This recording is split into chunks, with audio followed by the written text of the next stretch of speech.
When the world begins to close around you and the air grows heavy with questions. When every prayer feels unanswered and every door you knock on stays shut. The heart starts to tremble with the ache of not knowing. The mind says, there's no way. The spirit whispers, wait. Between those two voices is where faith is forged. In the quiet, in the tension, in the impossible. Sometimes the hardest thing to do is not to fight, not to plan, not to run, but to trust.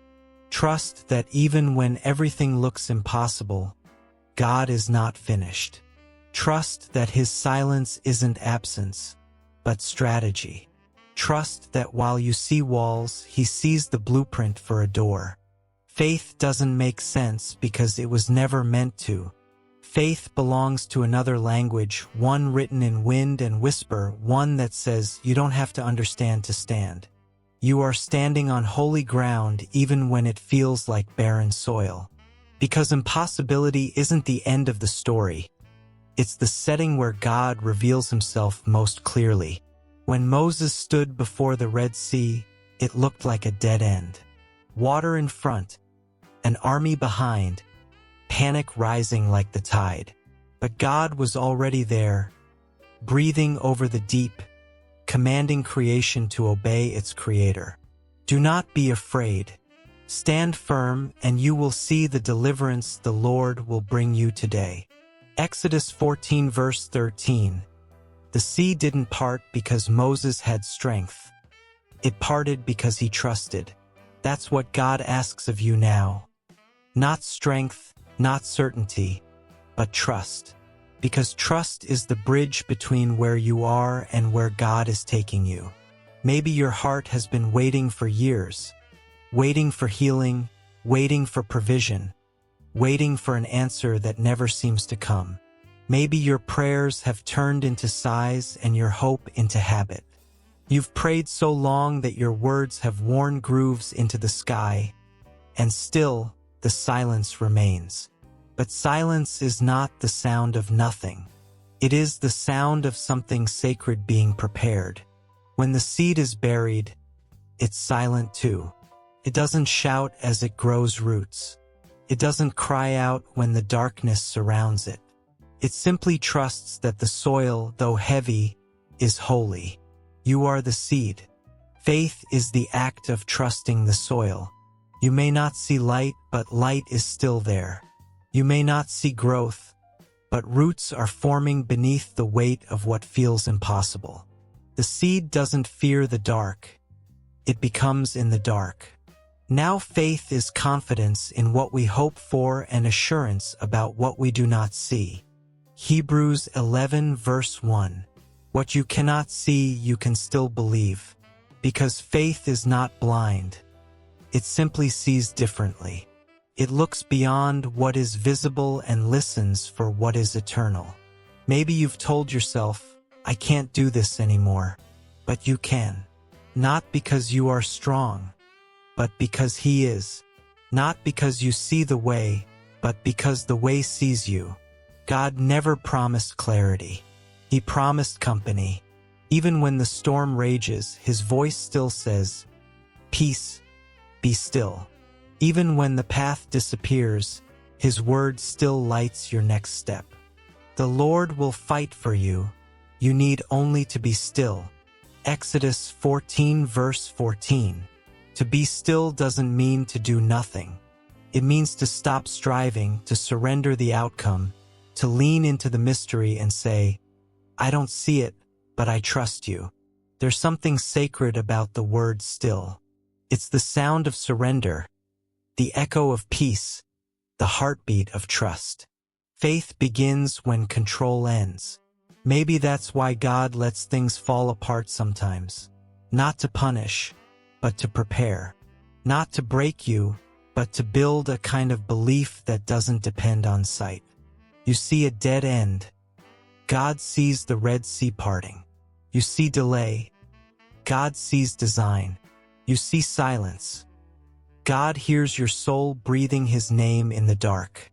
If you could see what He's arranging behind the scenes, you'd never doubt Him again. But He doesn't show you, not yet. because the unseen is what strengthens the seen. The waiting is what matures the wonder. Every step through the wilderness teaches you something about the God who never leaves. Look at the Israelites. They wandered for 40 years, not because God was cruel, but because he was kind. The journey wasn't punishment. It was preparation. Every day they learned to depend on manna, on mercy, on a presence that followed them in cloud and fire. The wilderness isn't a detour. It's a doorway. You are walking through something that looks barren, but it's birthing something beautiful. Faith says, even if I can't see, I will still believe. When Abraham stood on the mountain, knife in hand, faith didn't look like confidence. It looked like trembling obedience. He didn't know there was a ram coming up the other side. But there was. There always is. God provides before you know you need it. He moves before you even pray. Sometimes he hides the way so you'll find him instead. Because the way isn't a road, it's a relationship. Trust in the Lord with all your heart and lean not on your own understanding. Proverbs 3 verse 5. Understanding wants control. Faith wants surrender. There's freedom in not having to figure it out. You can let go now of the plans that didn't work, the prayers that didn't sound like answers, the fear that whispers you're forgotten. You can breathe again, because you are not forgotten. You are being formed. He's making a way not around the mountain but through it, not by removing the storm, but by teaching you to stand in the rain. Every tear is a seed. Every prayer is a wave that touches heaven. Every ache is an echo that God answers in his time. He is not a God of half-finished stories. Look at Joseph, betrayed, imprisoned, forgotten, but never abandoned. Every impossible chapter was leading to a moment where he could say, "What you meant for evil, God meant for good." That's what God is doing now, taking what hurts and rewriting it into healing. Your story won't end in despair. It will end in deliverance. Maybe you can't see it, but he's already moving. Like the wind, like the tide, like the slow turning of dawn. You can't stop it. You can only surrender to it. And surrender isn't weakness. It's worship. Because when you let go, heaven takes over. Even though I walk through the valley of the shadow of death, I will fear no evil, for you are with me. Psalm 23 verse 4. You are not walking alone. You are not waiting alone. Even in the valley, his presence walks beside you. The shadow may be deep, but shadows can't exist without light. The light is still there, steady, strong, sovereign. Every no you've heard is making space for a greater yes. Every door that closed is redirecting you to one you never would have knocked on. Faith doesn't ask why. It asks who. Who is holding me? Who is guiding me? Who is fighting for me? And the answer is always the same: I am. He is the God who parts seas, who raises the dead, who turns graves into gardens. And he is your God right now, even here. The impossible is his invitation. When you say, "I can't see a way," heaven smiles and whispers, "That's because I'm making one." Don't rush. Don't run. Just rest. You don't need to see to believe. You only need to breathe, to trust, to let the unseen hands of God carry you. He is already there, in your tomorrow, in your unanswered prayer, in the silence that feels too long. He's there shaping, weaving, loving. So lift your eyes. The night won't last forever.